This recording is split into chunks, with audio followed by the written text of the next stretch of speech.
আমার ব্যক্তিগত মত হচ্ছে রাজনৈতিক লড়াই এর দায়িত্ব আসলে রাজনৈতিক দলগুলোর।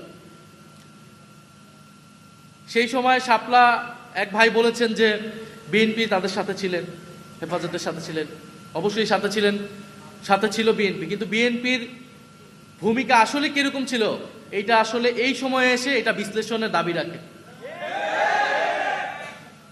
দেশের জনগণের একটা বড় অংশ যখন বিপদগ্রস্ত, এরকম একটা রাজনৈতিক হত্যাকাণ্ড হচ্ছে, রাজনৈতিক দল হিসেবে, বিরোধী দল হিসেবে বিএনপির উচিত ছিল সেই আন্দোলনে নেতৃত্ব নেওয়া, আরো বোল্ড ভূমিকা রাখা। আমরা বিভিন্ন সময় দেখি মাদ্রাসার ছাত্রদের, আলেম ওলামাদেরকে রাজনৈতিকভাবে ব্যবহার করা হয়।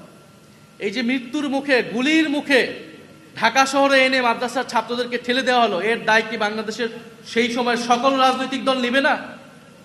অবশ্যই আমি মনে করি নেওয়া উচিত। অবশ্যই ফ্যাসিস্ট সরকার, তার যৌথ বাহিনী, তার পুলিশ বাহিনীর এটার দায়, কিন্তু আমাদের রাজনৈতিক দলগুলার যদি আরো রাজনৈতিক ভূমিকা থাকতো, সক্রিয় ভূমিকা থাকতো, তাহলে হয়তো এই ধরনের হত্যাকাণ্ড আমরা এড়াতে পারতাম।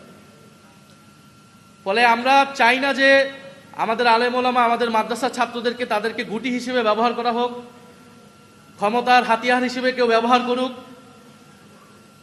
এবং তাদেরকে সমাজে অপরায়ণ করে রাখা হোক, সমাজে আদার করে রাখা হোক। তারা এই সমাজেরই অংশ, তাদেরও নাগরিক অধিকার আছে, তাদেরও দাবি দেওয়া থাকলে তারা সেটা প্রকাশ করবে, সরকার সেটা বিবেচনা করবে, সরকার তাদের সাথে ডায়ালগ করবে যে সেই দাবি কতটুকু তারা মানবে, কতটুকু মানবে না। সংসদের শেষ বক্তব্য বলেছি, এই দেশে জঙ্গিবাদের উপাদান থাকতে পারে, জঙ্গি প্রবণতা যদি থাকে সেটাকে সঠিকভাবে চিহ্নিত করে সেটাকে আইনের ভিত্তিতে সমাধান করা উচিত। কিন্তু ঢালাওভাবে মাদ্রাসার ছাত্রদেরকে জঙ্গি হিসেবে চিত্রিত করা, দাড়ি টুপি থাকলে বিশ্ববিদ্যালয়ের ছাত্রদেরকে হলে শিবির বলে নির্যাতন করা, এইটা কিন্তু আমরা কোনোভাবেই আর অ্যালাউ করব না। এবং এই রাজনীতি শেখ হাসিনা সরকার করেছিল, এই রাজনীতি যাতে এই সরকার না করে, আমরা সরকারের প্রতি সেই আহ্বান জানাচ্ছি। আজকের এই অনুষ্ঠানের জন্য, প্রোগ্রামের জন্য আমি ধন্যবাদ জানাই। এবং আমাদের আজকের এখান থেকে বক্তব্যটা খুবই সুস্পষ্ট যে এখানে একটা মানবতা বিরোধী অপরাধ হয়েছিল 2013 সালে, এবং আমরা এখনো দেখি বিভিন্নভাবে ইনিয়ে বলার চেষ্টা করা হয় বিভিন্ন জায়গা থেকে যে আসলে মানবতা বিরোধী হত্যাকাণ্ড হয়নি, তেমন কেউ আসলে মারা যায়নি।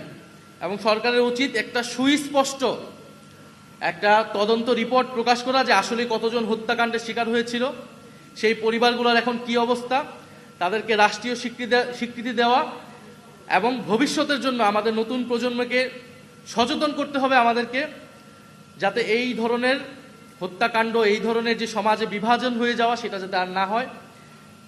এবং